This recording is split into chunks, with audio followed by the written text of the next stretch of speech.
Morning and welcome to Data Center class. In a previous class, we considered the overview of a Python for data analysis. We were able to change the file directory, and as well, we also perform certain operations.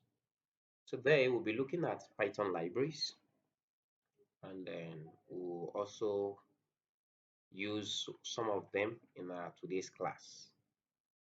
So, I want you to fasten your seatbelts, right, and then follow along. Ensure you practice every bit of the class. So Python is a rich programming language, and it's well equipped with different libraries that can enhance your data analysis journey. It can make your analysis tasks easy. Now we have Numpy.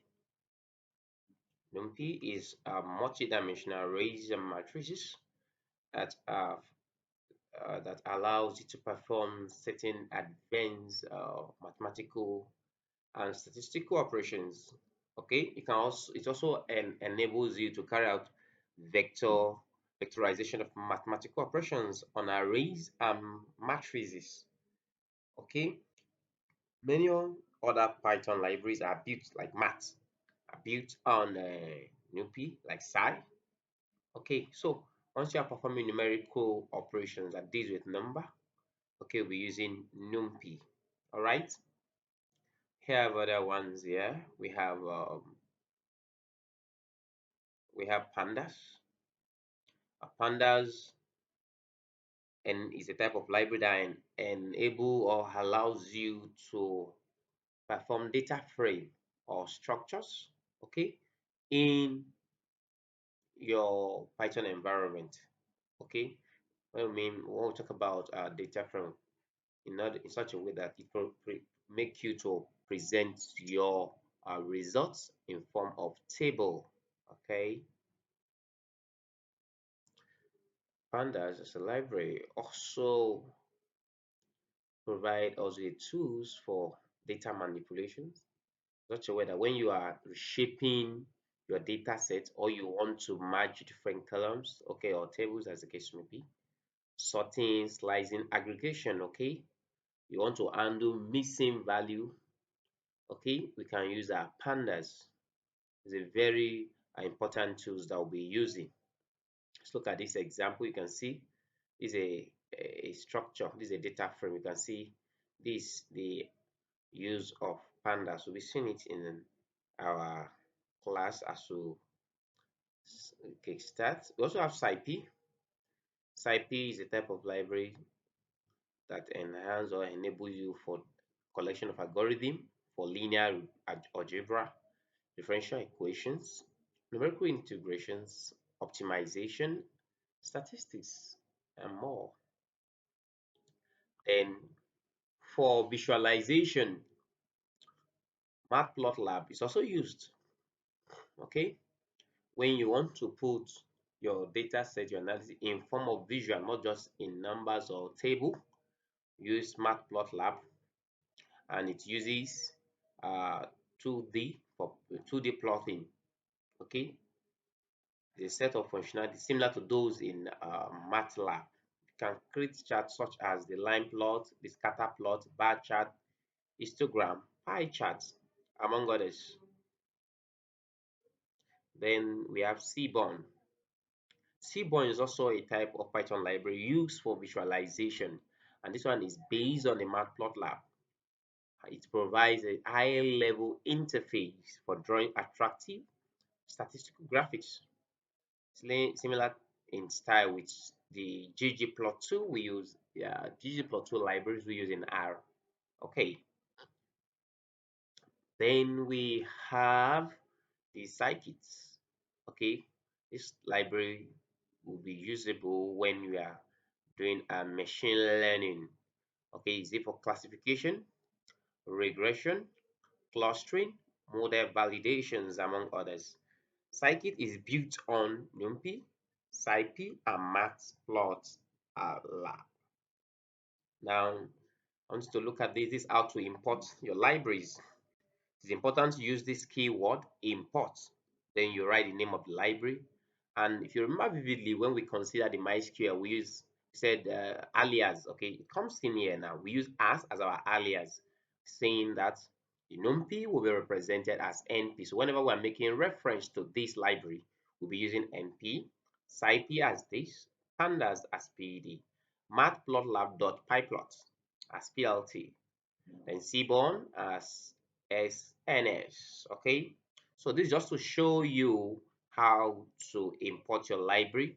So right away we'll kickstart hands-on practice. So I want you to search for our Anaconda. Let's see. Okay, I'll be using this Jupyter notebook. Okay, Jupyter notebook. Let's wait for it to load. Okay, now you see it has opened. All right, successfully open our Jupyter notebook. However, the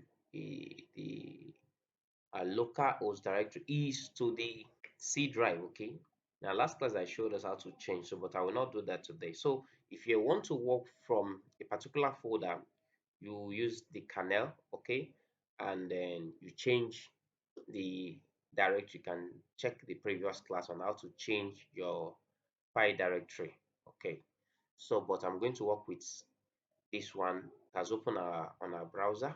Okay, so you can see, let's click on new Python 3. Okay, it's opening. Right, so it's opened. Now let's go ahead and start imports numpy as np imports pandas as pt. Okay, so just going to use these two libraries for now. As we continue in the class, I'll be making reference to other libraries. Okay, so now we have this. Okay, so I'm going to declare this variable called arr is a variable. Okay, and I will be assigning it is equal to means I'm assigning it. Okay, said np, don't forget that is a numeric dot array. Okay, np dot array. So an array is a sequence of number. Okay, sequence of number. So let's make the declaration now. Okay, 1 2 3 4 5. Okay, now I'll be using this method called print. When you have something like this, is a method. Okay, so look at what we are printing, arr. Okay, so let's run this and see.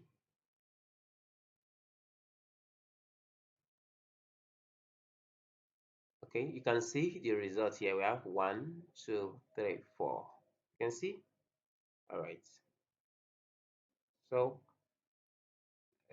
let me pick this again. I need this.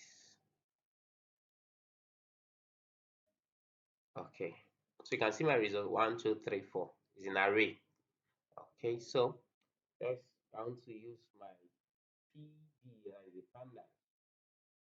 Okay, and I want to also declare a value too. So let me quickly remove this.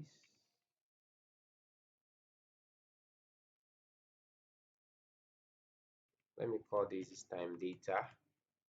So I'm assigning data to data. Okay.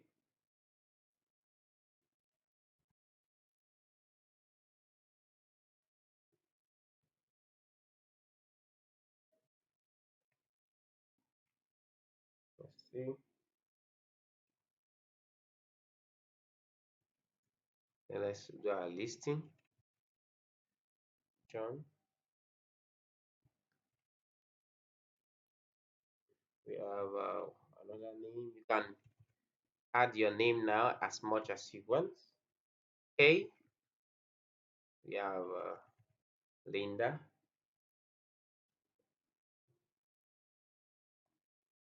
Okay,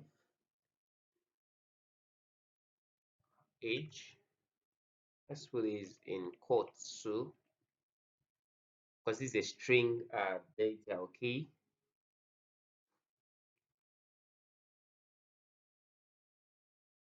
okay. Let's put this. Then let's put their age now. 28. So age. Declaring their age. So is 24. Yeah, about 35. Yeah, 32. How many names do you have there? Okay, there's one missing. Okay, let's quickly add that because I have four. So let's add Peter. Okay, so we have this. Then let's run the print thing now. Okay, saying df is equals to pd pandas. Please don't forget data frame.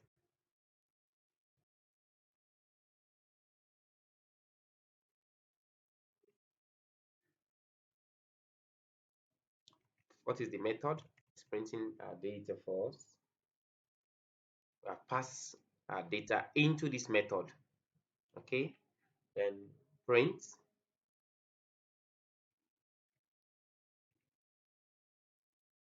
print df. Okay, let's run this and see. All right, you can see our data frame now. It gave us index 0, 1, 2, 3. This is index. Okay, now we have the name. Look at it here. This is the name. We have the age. Look at their age. Okay, if I change this to a, then let's run again. See, affected. So you can so you see it's now in.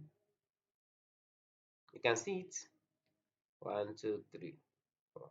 All right, so it's now in data, not unlike this. All right, unlike this. So you can see the usage of data pandas here. You can see the usage of Numpy here. All right, so when you are using your pandas, it arrange your work in form of data frame, okay, in form of table. All right, so that is, we have considered two libraries today. Now next class we'll see on how to import data sets into our working environment and perform certain operations. All right, please, I want you to also practice until when you are sure that you understand to today's class. All right, thank you for listening.